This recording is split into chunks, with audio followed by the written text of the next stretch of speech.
Ahí está. Creo que ya.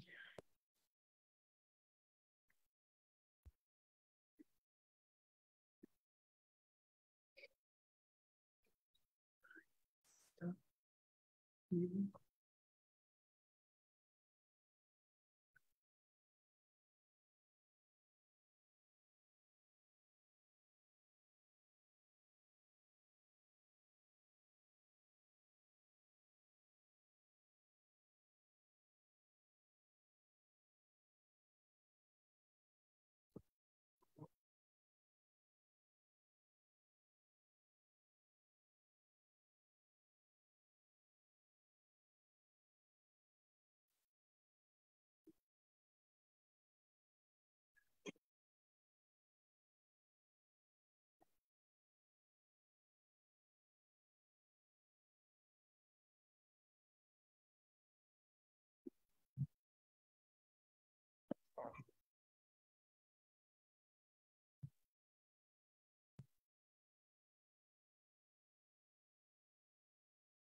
Perfecto. Bueno, pues buenas noches a todos. Gente que nos ve desde la página de Facebook de la revista de la Parroquia de la Santa Cruz, Ven y Sígueme. El día de hoy tenemos una entrevista pues que no habla de jóvenes, como ha sido otra, no habla de padres, que ha sido otra temática que hemos tenido, sino que habla más bien con gente que de a pie, ¿no? Laicos que de repente asisten a la Santa Cruz, que también conocen a los misioneros del Espíritu Santo y que también tienen historias que contar y que también tienen temas que quieren hablar. En este caso nos encontramos con Alejandra Breña Malagamba. Ella nos va a platicar acerca de cómo es vivir un poquito la enfermedad del Alzheimer, no directamente, sino cómo hacerlo cuando alguien cercano, ya sea un familiar o un amigo cercano, querido, o cualquier otro tipo de cercanía que se pudiera tener, pues empieza a vivir con esta enfermedad y cómo es irla sobrellevando, cómo es irla viendo, viviendo, acompañando a esta persona o a estas personas que pudieran vivir con esta enfermedad y también sus familiares y sus amigos. Buenas noches, Ale, ¿cómo estás? Hola, buenas noches, Eugenio. Qué gusto verte. Igualmente, ya después de algunas semanas de preparación, ya por fin estamos aquí en la entrevista en vivo. Muchas gracias por invitarme. No, muchas gracias a ti por aceptar. Bueno, pues lo primero que tenemos que ver es quién es Alejandra Breña Malagamba. ¿Quién es? ¿Qué le gusta? ¿Qué no le gusta? ¿Cuáles son sus pasiones? ¿Cuáles son sus miedos? A lo mejor no tanto, pero ¿quién eres? Bueno, pues yo nada, estoy casada, tengo 3 hijas, estudié Derecho, pero la verdad es que nunca lo ejercí. Radico en la Ciudad de México, estuve un rato en Querétaro y desde que nació mi tercera hija tuve la oportunidad de encontrar la catequesis del Buen Pastor. Entonces me hice catequista del Buen Pastor y estuvimos ahí viviendo un buen rato esa vocación, muy padre. Luego la suspendí un rato y la reencontré una vez que me regresé a la Ciudad de México. Ahorita actualmente la estoy volviendo a ejercer. Estoy muy feliz, esa es mi pasión. Es muy padre y me llena de gozo, me encanta. ¿Qué más hago? Pues nada, vivo con mi familia, tengo como 38 años de casada. Soy fan de los misioneros del Espíritu Santo, aunque me confieso diocesana. Pero la verdad es que los misioneros han estado en mi vida mucho tiempo, ¿no? Ellos, me los topé así desde mi noviazgo, pues luego varios sacerdotes, ¿no? Me casaron, bautizaron a mis hijas, estuve en Suma con Luis Canché por todos los cursos, me los eché, la verdad muy padre, eso estuvo muy padre, y pues, esas amistades con esos sacerdotes se edificaron mi vida católica, y le estoy muy agradecidas, ¿no? En todos los bautizos. Tenemos un primo, Javier Lozano, con él pues, tenemos un parentesco muy cercano y él también pues, ha casado a mis hijas y lo hemos ido a visitar. Y varios misioneros pues, han marcado mi vida en Querétaro porque tuvimos mucha contacto con la casa donde se forman los misioneros, reciben a los candidatos, que está ahí en Querétaro. Y muchas veces nos prestaban esa casa para retiros a las del Buen Pastor y cosas de esas. Entonces, luego hice un diplomado con el padre en el Instituto Pastoral Bíblico. Estuve desde el 2011 hasta el 2017 y tomando todo ese diplomado. A Dios gracias ya terminé todos los libros de la Biblia, hice algunos exámenes, entonces me hice pues, parte de las evangelizadoras, ¿no? De ese instituto, de las escuelas bíblicas del Espíritu Santo, del Instituto Pastoral Bíblico de Salvador Carrillo Albay.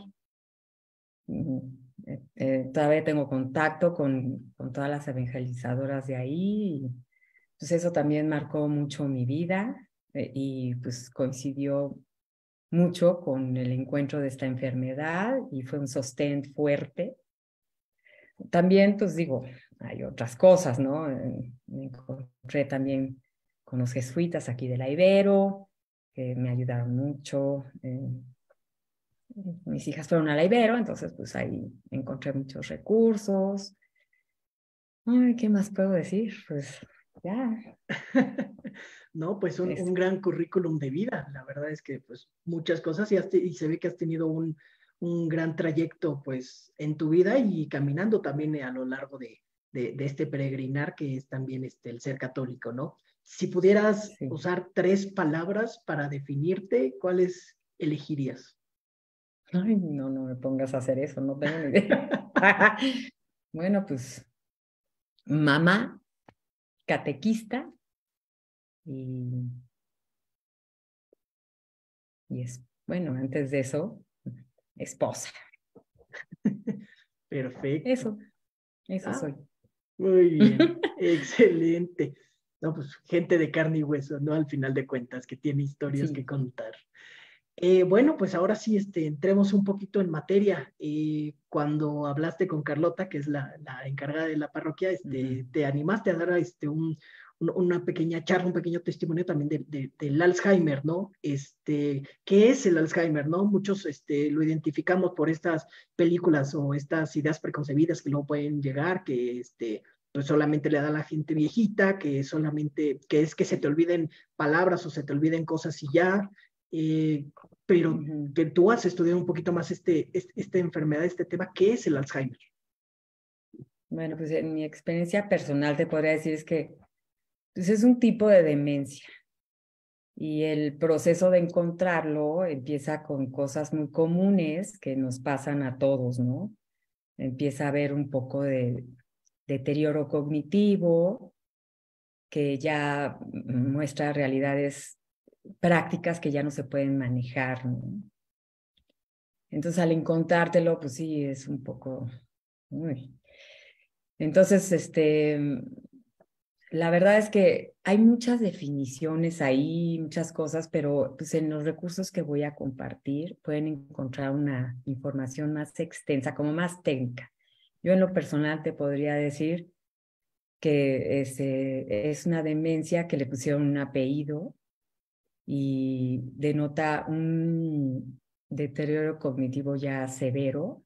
Es como un umbral en donde ya para identificar qué es lo que ya te define como un Alzheimer, pues realmente, pues yo creo que es la incapacidad de llevar una vida de administración normal de tu vida social y te obliga un poco a recluirte socialmente ya porque pues ya no eres capaz de tener una vida activa social y de ejercer ciertas facultades de manejo de vida, ¿no? Prácticas, ¿no? De tipo de administración o de identificación de momentos temporales específicos o de llevar una agenda, ese tipo de cosas. Hay muchas otras enfermedades de demencia que se pueden parecer a esta, pero pues así le pusieron el apellido. Ya es lo que te puedo decir así, en grandes rasgos. Sí, claro, a grandes rasgos. Como toda enfermedad, me imagino que también tiene un proceso, ¿no? Y que Sí. se van identificando ciertas etapas y que se van identificando como ciertos síntomas que pudieran indicar que se pudiera vivir con esa enfermedad, ¿no? ¿Cuáles son más o menos estos síntomas que pudieras identificar o que pudieras ver, sobre todo a tempranas etapas, ¿no? Para poder empezar a tratarlo a tiempo. Sí, ahí hay muchos síntomas que podrías ir pues, ubicando, pero pues en el caso que de mi experiencia personal fue como,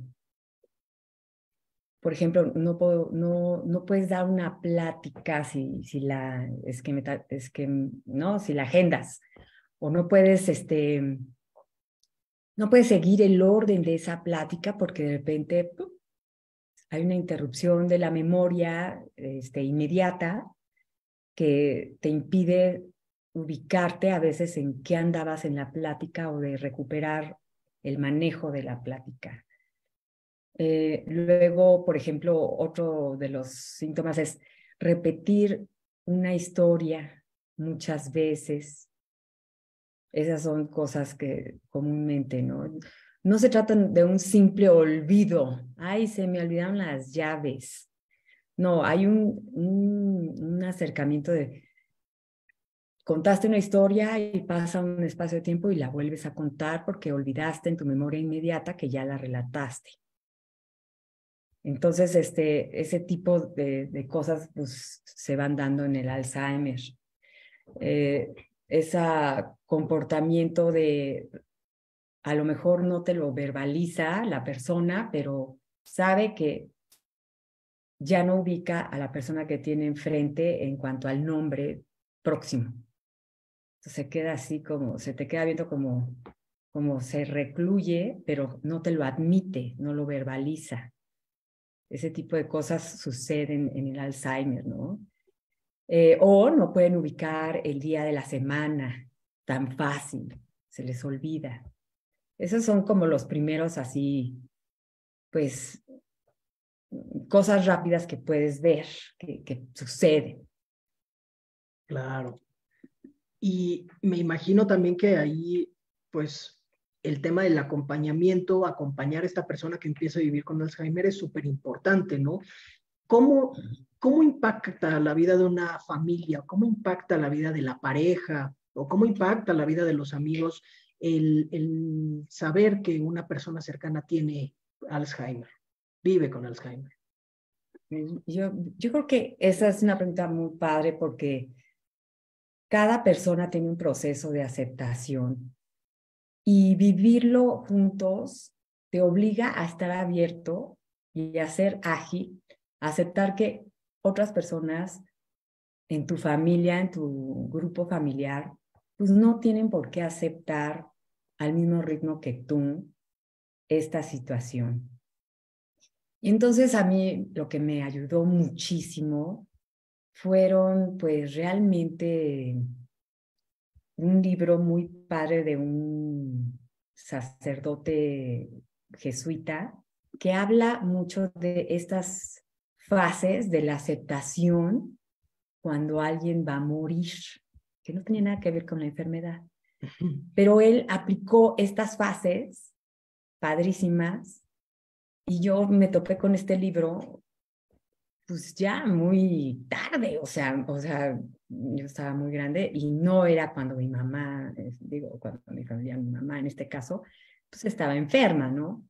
Entonces, este libro, que después pues, comparto con mucho gusto la fuente, me llevó a estas etapas de la tanatología que en general son tan útiles y que ayudan mucho a llevar un dolor o una situación de enfermedad o un fallecimiento de una persona muy querida.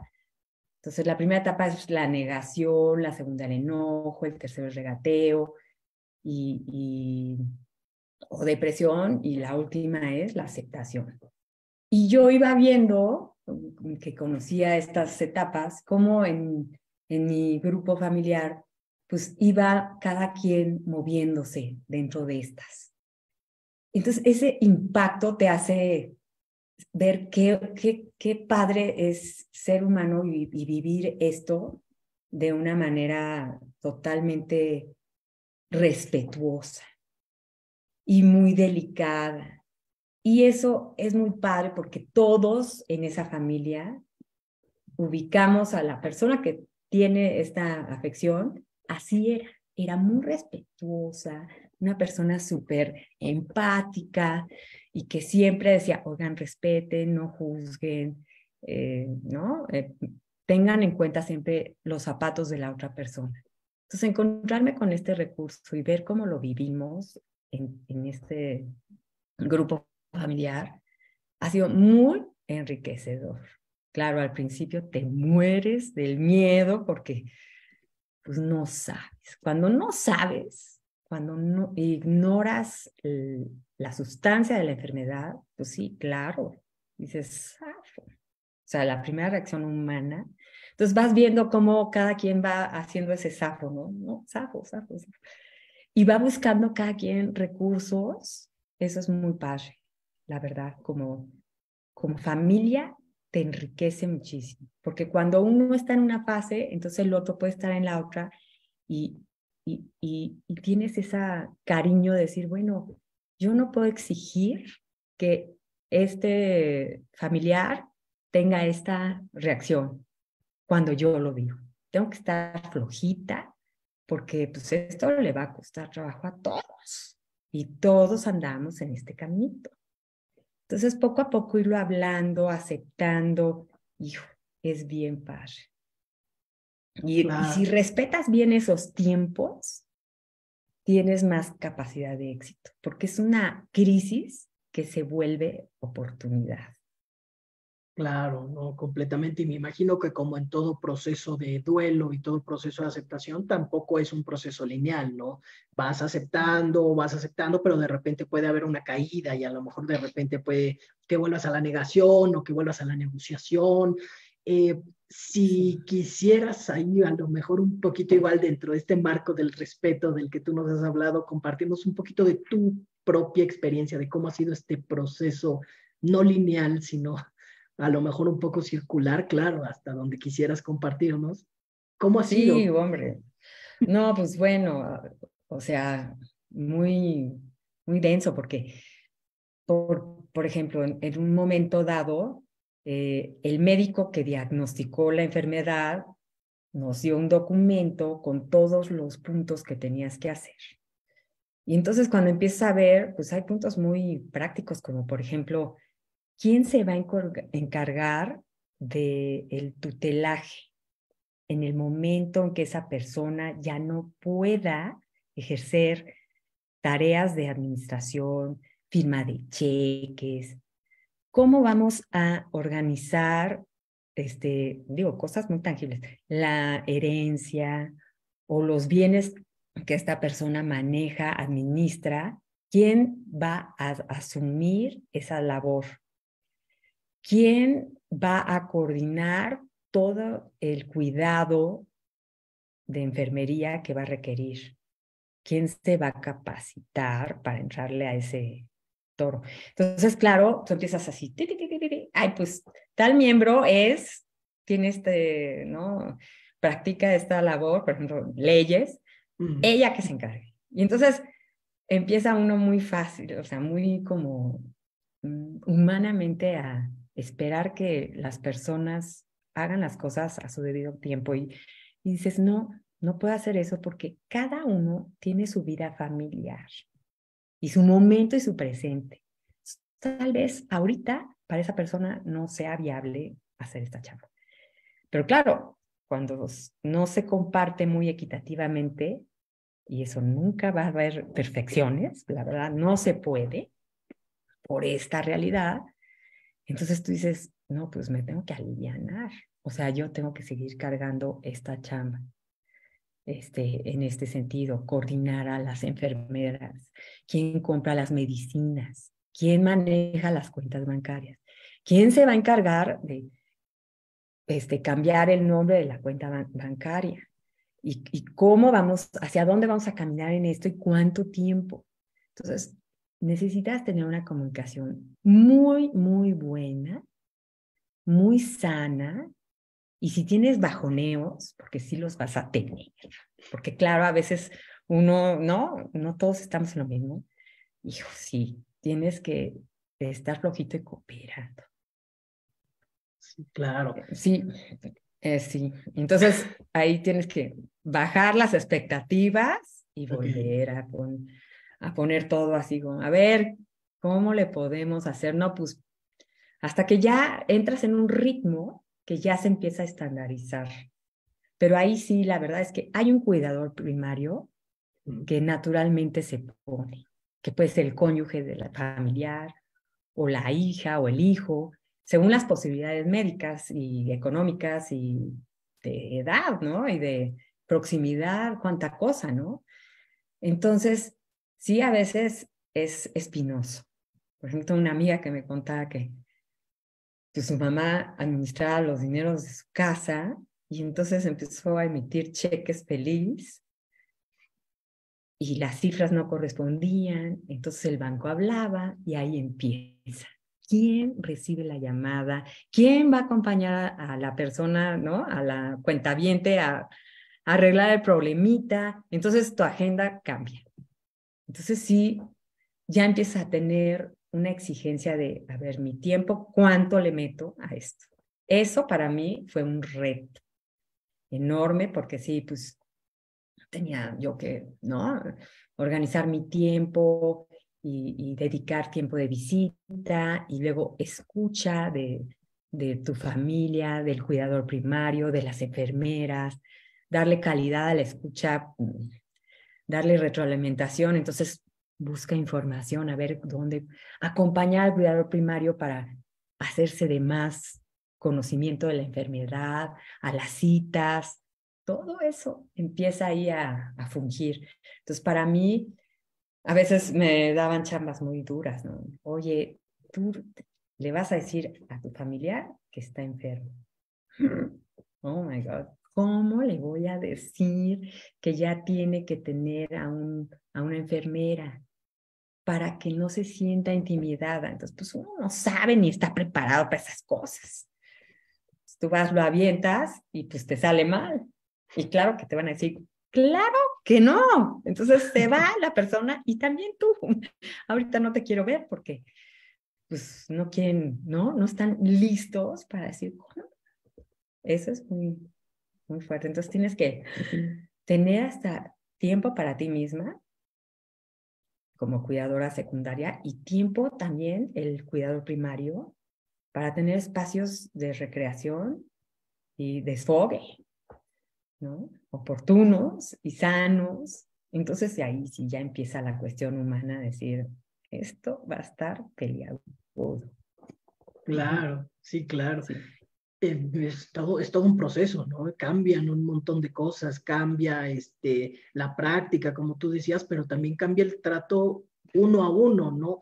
Cómo acercarse con tu papá, con tu mamá, con tu hermano, con tu abuelito, abuelita, con tu esposo, con tu esposa que vive con Alzheimer, cómo acercarse a él cuando empiezas a notar que estos factores o estos síntomas de olvidos más profundos, como tú decías, empiezan a mermar en el trato. ¿Cómo es el trato uno a uno? Pues mira, uno de los tips que mejor me sirvieron porque digo, no hay ideales, ¿eh? También pues, uno trae un run run, pero si vas a ir a ver a alguien que tiene esta enfermedad, la aproximación es suave, porque además, pues no sabes en qué estado está, ¿no? En qué fase, porque es muy cambiante. Y todo, entonces, lo primero que tienes que hacer es fijarte primero en su expresión corporal, cómo está, su cara, en fin. Luego, tienes que acercarte con mucho cariño, pero tampoco ser pegajoso. Entonces, tal vez ahí empieza el proceso de desapego, de decir, sí, vamos a suponer que es tu papá. A lo mejor él todavía te identifica como hija.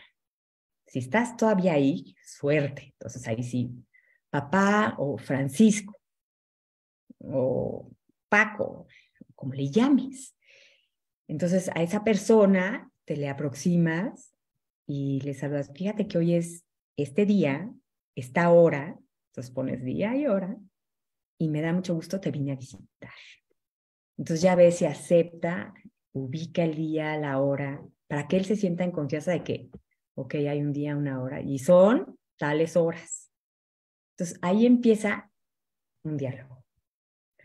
Entonces, si ves que todo fluye con naturalidad, quiere decir que sí vas por buen camino y ya, entonces, hablar claro, ideas muy concretas y que no tengan una secuencia muy complicada, ¿no? ¿Cómo es eso? Si voy a esperar que ella me cuente qué hizo ese día, tache, no lo hagas. Eso no, porque ella no va a estar, o él no va a estar en la capacidad de tal vez decirte de veras cómo fue su día, sino más bien, oye, qué bonita mañana nos ha hecho, ¿no te parece? Términos más generales. Mira, el cielo está espectacular. Entonces, hablar de, ahora sí que, como los ingleses, el clima. Empezamos por ahí. Entonces ya, oye, ¿te parece? Podemos hacer una actividad juntas. ¿Qué tal si vemos estas flores, ¿no? Este jarrón? ¿Qué te parecen estas flores? Entonces, dejar ahí que el diálogo fluya, cambiar el agua de las flores, pero no ponerle cosas así como, necesito el teléfono de esta persona, entonces tú tienes el teléfono, está aquí en tu agenda y entonces entonces ya la perdiste. No. Claro. Tienes que ser muy lenta y escoger 4 o 5 cosas. Sí, eso. Entonces eso te lleva a ponerte en sus zapatos. Y en mi experiencia esa es la mejor herramienta. Ponte en sus zapatos y libérala del rol que tiene contigo. No estés esperando, si en el caso que sea tu hermano, que se acuerde que son hermanos. O sea, el rol familiar que tienes, el vínculo familiar que tengas con la persona de Alzheimer, deséchala. Considérate mejor su amiga o una persona de plano, así, objetivamente.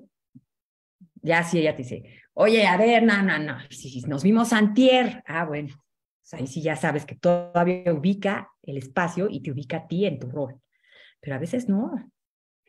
Entonces, tienes que ser muy sutil, muy suave y no complicar el diálogo, no llenarla de actividades, respetar su tiempo, nunca carrerearla, nunca.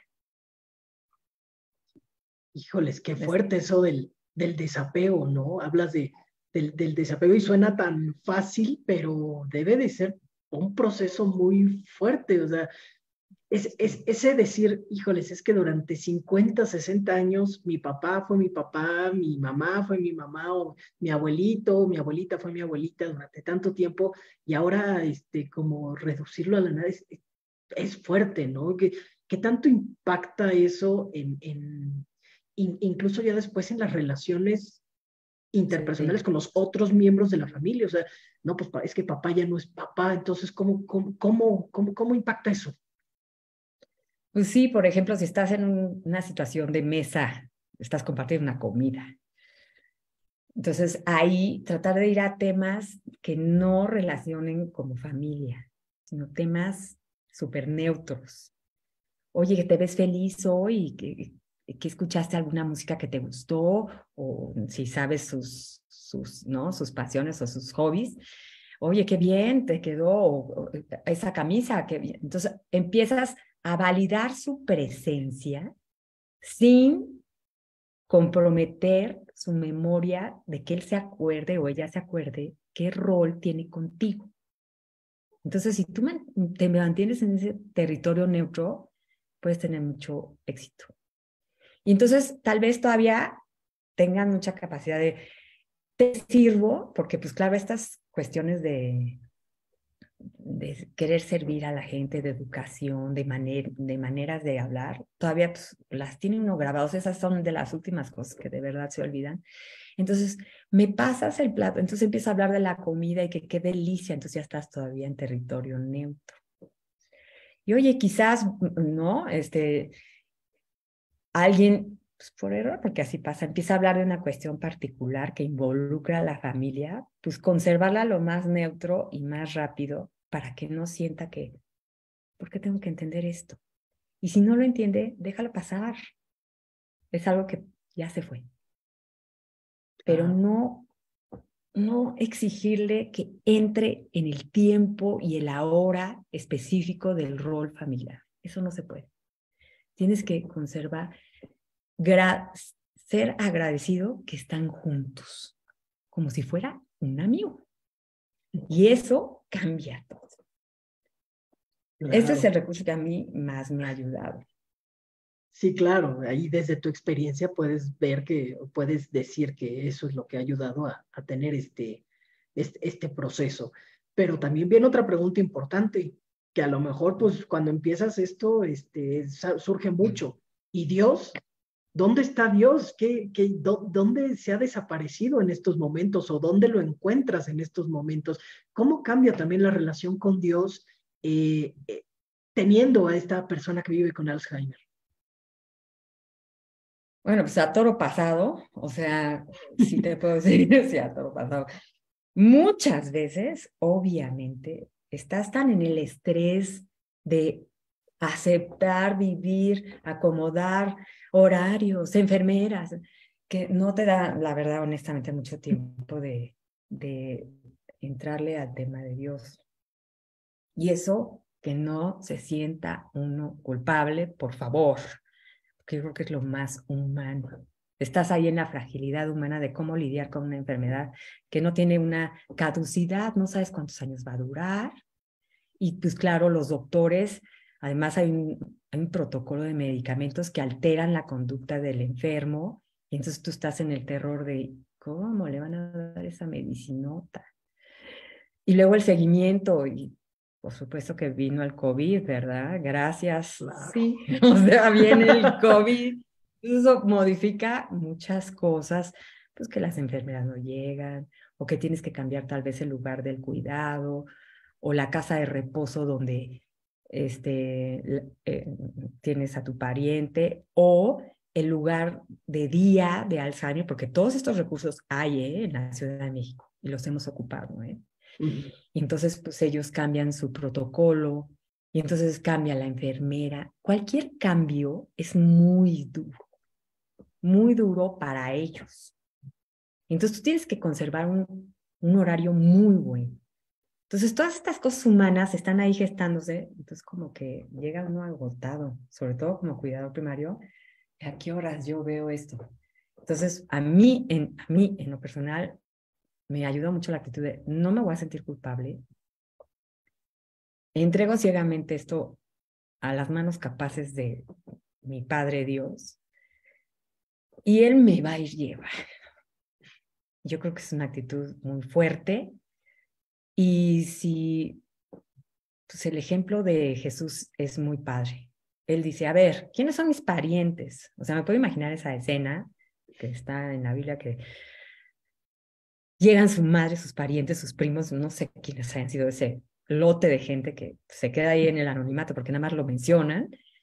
Solo conocemos a María, bendito Dios. Pero llegan, oye, ahí están. pase usted, ¿no? O sea, y él contesta así con una cosa así como muy densa. ¿Quiénes son realmente mis parientes? Pues son los que hacen la voluntad de Dios. Entonces eso abre la gama y te dice, este es el camino. O sea, yo tengo que sacar del rol a mi pariente enfermo y considerarlo como alguien que está tratando de hacer la voluntad de Dios humanamente. Entonces eso me levanta la mirada. Me levanta la mirada y me hace ver las cosas con el horizonte de Jesús. Porque a lo mejor pues esa persona enferma va a durar en tu vida, dentro de su rol familiar, un número de años, pueden ser hasta décadas, ¿no? Pero algún día pues se va a ir a vivir la vida eterna, el presente que no acaba. Y como tú tienes que liberar del rol, eso te obliga a vivir el presente con esa persona. Y esa es la mejor manera que todos los especialistas que te voy a compartir, que todos los libros que he leído de estas personas que me han ayudado, casi que apuntan a eso. Vete al presente y olvídate de tu rol.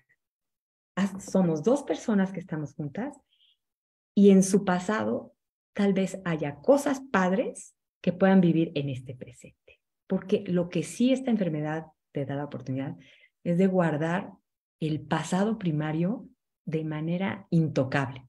Entonces, si tú le pones una música que esa persona vivió, o una foto, o una película sencilla de ver, que no tenga un español muy complicado, puedes pasar un rato muy agradable con esa persona, sin comprometer tu cariño filial o familiar que tengas. Entonces Jesús te da esa herramienta, dices, bueno, si ya ves las cosas así, hay un punto que un día vamos a estar en un banquete grande, una fiestotota, porque Dios te está diciendo, la familia es muy grande, todos somos católicos. Eso es lo que a mí me ha ayudado. Considerarme familia de Dios y que toda esta persona que en mi familia está con Alzheimer va a estar ya en un tiempo que no se va a acabar. Pues yo ya con esa me quedo. Es muy esperanzador. Sí, completamente. ¿Y te hace sentido o no? No, completamente me hace sentido. Digo, claro que eso también lleva un proceso. Me imagino que en el Inter también hubo enojo, también hubo negociación con Dios, también tuvo toda esa parte del duelo, pero enfocado a la parte espiritual, ¿no? Sí, porque la verdad es que a veces sí se pone peleaguda la cosa. La carga emocional es fuerte. Y también, pues no puede uno, ¿no? A veces te dan ganas de tirar toalla y dices, ¿y por qué pasó? Entonces, cuando empiezas con los porqués, entonces el panorama de Jesús de ¿quiénes son mi familia? No, ya se perdió. Siempre, y ahí la catequesis del buen pastor me ayudó mucho, pregúntate ¿para qué? No te preguntes por qué el niño hace esto, sino ¿para qué lo hace? Bueno, pues yo, el para qué de toda esta experiencia te proyecta otra vez a ese horizonte. Cuando empiezas con los porqués, es que ya estás acá, el ego está hablando y pues te estás rajando. Claro. Pues, ¿cómo te vas a rajar con alguien que te ha dado tanto? O sea, si Dios te está considerando tu familia y en tu vida sacramental, aunque te lo digan 20 sacerdotes, homilías, recursos, lo que tú quieras, llega un punto en que el Espíritu Santo te lo pone ahí, paz. Ay, en el corazón sabes, descubres que eres hueso de los huesos de Dios y de la Santísima Trinidad. No, pues ahí sí te quedas y dices, no, ya, suficiente con los porqués, pasen a retirarse, porque Jesús no creo que en la cruz haya estado diciendo, ¿por qué a mí? No, hombre, no dijo ni pío. Se aventó al para qué derecho. Claro, hay esa diferencia del por qué y el para qué siempre es importante. El por qué es redundante, tú lo decías, ¿no? El por qué es un tanto ególatra, por qué a mí, por qué yo, y el para qué encuentra un sentido externo. ¿Qué sentido externo le has encontrado a tu experiencia hablando con respecto a los demás, hablando con respecto a esta cuestión de ser iglesia, de ser comunidad. ¿Cuál es ese sentido que tú encuentras? ¿Ese para qué?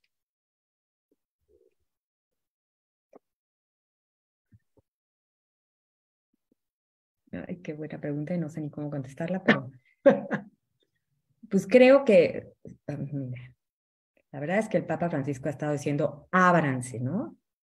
Vayan a las fuentes. Dice el Vaticano II. Y salgan de su capillita, ¿no? Le dice a los sacerdotes. Pues, ¿qué te está diciendo ahí? Haz un sano discernimiento, haz una vida eclesial sana. Dios te lo pone. ¿Por qué lo rechazas? Agárralo, afiánzate de esa experiencia de familia de Dios, que es ser iglesia doméstica, y llévalo hasta el fondo. No, no lo rechaces. Confía fuertemente en eso.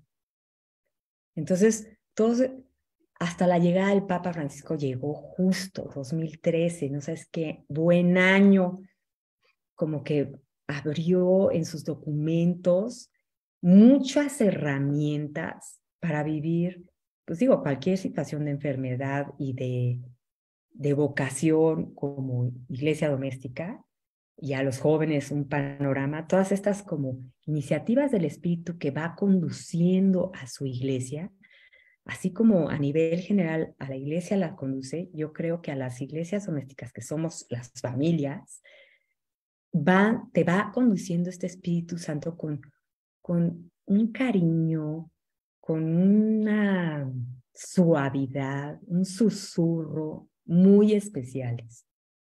Y no es flashes, ni notorio, ni presumido, es sobrio y ahí te va llevando. La verdad es que vivir eso es te da mucha paz. Claro, mucha Para paz. este tipo de cosas. Esa paz que Ese solo Dios puede dar. Sí, eso no se compra en cualquier lado. Completamente. Bueno, pues ya llevamos casi 3/4 de hora. La verdad es que este tema daría para muchísimo y muchísimo. Y la verdad es que todos los recursos con los que cuenta Ale, porque además me los compartió mientras estábamos preparando esta entrevista, son vastísimos. Si cualquiera quisiera pues tener estos recursos, preguntar un poco más, pues con mucho gusto podríamos compartírselos, con mucho gusto podríamos incluso ponerlos en contacto si Ale quisiera, claro está. Sí, con mucho gusto.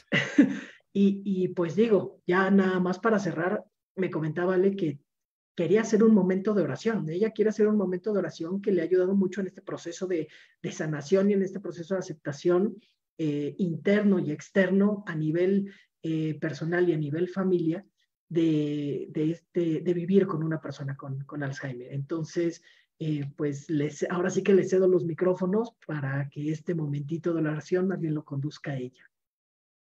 Ay, gracias, mía. Déjame sacar el texto. Bien, les voy a compartir y lo vamos a leer, si me lo permitieran. Esta oración la encontré en una página ignaciana y con mucho gusto luego les podemos pasar este recurso. Nada más que déjame que no la estoy encontrando, a ver si no la encuentro aquí, es el colmo de los colmos, pero está aquí. Vámonos aquí, yo te la pasé y aquí la vamos a leer, ¿no? Ok.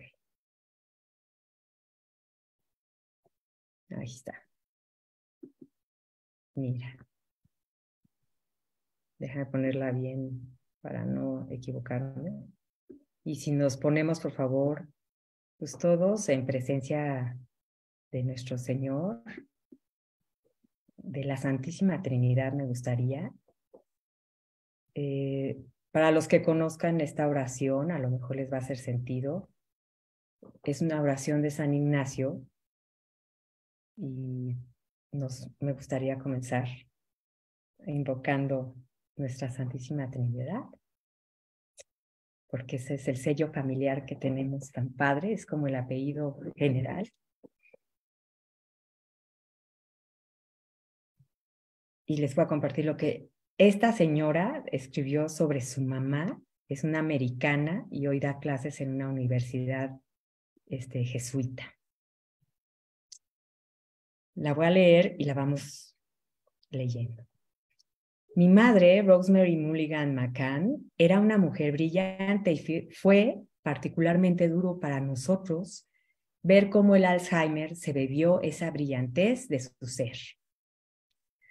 Cuando San Ignacio nos motiva a desprendernos o ser indiferentes ante un resultado o una decisión, él sabe que el desprendimiento lleva a una libertad que nos va a llevar a acercarnos a Dios.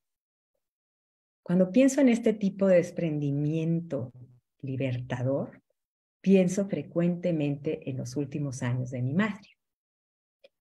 Nunca se quejó de esos dificultosos 9 años. Al principio no pudo manejar un coche. Luego no pudo escoger qué ropa ponerse en las mañanas.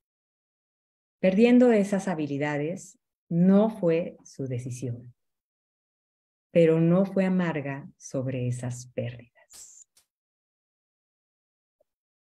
Toma, Señor, y recibe mi libertad.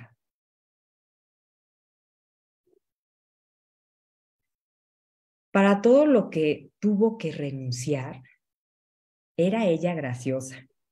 Nos presentaba con orgullo como sus hijas. En ocasiones, varias veces durante la misma comida. Después de un tiempo, nos presentaba afectuosamente como sus queridas hermanas. Se unió a un coro en su centro de cuidado, porque amaba cantar. Pero después de unos meses, tuvo que salirse porque no pudo aprender las nuevas canciones. El peso de esta enfermedad terrible era vivir cada día, no siempre comprendiendo en dónde estaba. ¿Este es mi cuarto?, preguntaría una y otra vez. ¿De quién es este cuarto?, se cuestionaba mirando alrededor. Toma, Señor, recibe mi libertad, mi memoria, mi entendimiento. No fue su decisión. Ella fue forzada a practicar el desprendimiento todos los días, soltando toda su conciencia del mundo a su alrededor. Su fascinación por la política y su amor por entretener se fueron. Sus 5 hijos observaron cómo ella se desprendió de sus roles familiares como abuela y después como madre, porque no recordaba quiénes eran sus hijos. Luego, ella no los recordó. Toma, Señor, recibe mi libertad, mi memoria, mi entendimiento y toda mi voluntad. Desistió de hablarle a sus más viejas amigas, incapaz de llevar una conversación o usar el teléfono. Toma, Señor, y recibe mi libertad, mi memoria, mi entendimiento y toda mi voluntad, todo mi haber y poseer. Cuando yo visitaba, estaba feliz de verme, alegre en cuanto entraba a su cuarto. Si me iba por un minuto y regresaba, ella me daría la misma respuesta deleitosa, emocionada de que había ido a visitarla, inconsciente de que llevaba con ella 2 días. Vos me disteis. Ella tenía una vida de fe devota y las oraciones arrodillada al lado de su cama habían sido un hábito de vida cada noche. Cuando no supo más qué año era o en qué ciudad vivía, Ella aún tenía esa sensación innata de sus domingos por la mañana y estaba determinada a ir a misa. Una vez se escapó de su centro de cuidado y la encontraron caminando por la calle buscando una iglesia. A vos, Señor, lo torno. Siempre fue amable y agradecida con los cuidadores que la alimentaban, con aquellos que se encargaban de la limpieza de su cuarto. Ellos en respuesta amaban su espíritu y sus continuas ambigüedades, aunque ella no pudiera recordar sus nombres. Todo es vuestro. Disponed de ello según vuestra voluntad. En la fase tardía de su enfermedad no pudo hablar mucho, pero nosotros podíamos conectar con ella a través de la música y la oración. Ella sabía canciones de su infancia y podía reconocer las óperas que escuchaba con su padre. Yo podía rezar con ella el rosario y a veces en los misterios dolorosos le decía cómo Jesús estaba sufriendo con ella y amándola. Ocasionalmente su boca se movía repitiendo mis palabras. Dadme solo vuestro amor y gracia. Mi mamá nos dejó un ejemplo de amor y cuidado de Dios por nosotros sus hijos, en medio de la confusión y el temor. Ella fue desprendida involuntariamente de su inteligencia, sus relaciones de vida y tantas cosas que habían hecho de su vida una muy vibrante. Mi mamá permitió a Dios que la sostuviera tan cerca, sin palabras, cuando no podía entender nada de lo que le sucedía en su vida. Cuando veo mi propia vida, observo una necesidad constante e irreflexiva de completar mis listas del qué hacer y mostrar a todos mis propios logros, tratando insensiblemente de probar mi valía ante Dios, quien me ama sin fin. Mi necesidad de controlar mi propia vida y mi infundada idea de que debo ganar mi salvación es tan diferente al ejemplo de mi mamá. Soy amada por Dios simplemente en el ser y no en el hacer. Tengo tanto que aprender y está ahí frente a mí en el ejemplo del desprendimiento de mi mamá. Que estas me bastan. Ahí acaba la oración y acaba este momento. Muchísimas gracias. Qué conmovedor, Ale. La verdad es que qué conmovedor escuchar. Y además dicho de voz de alguien que vive algo parecido a lo que vive esta mujer que da clases allá en Estados Unidos. Muchas gracias por tu testimonio, muchas gracias por compartirnos un poquito de tu vida, ¿no? Yo creo que la fe se vive mucho mejor de encuentros y creo que estos son espacios muy buenos para hacer esos encuentros, para conocer un poquito más de la vida de los demás, conocer un poquito más de sus experiencias de Dios, conocer un poquito más de sus experiencias humanas y de vida, a través de las cuales pueden hablar a nuestra fe, pero también pueden hablar a nuestra humanidad. Pues muchísimas gracias a todos por sintonizarnos. Muchas gracias a todos por ver este video. Se queda aquí en Facebook para quien lo quiera ver después, no en vivo. Y para que lo puedan ver una y otra vez y cuantas veces sean necesarios. Y de verdad, si quisieran un poquito más de información respecto a este tema, no duden en contactarnos. Vamos a pasarles todos los materiales que Ale nos pasó para preparar esta entrevista. Pues muchísimas gracias. Buenas noches a todos. Descansen. Buenas noches.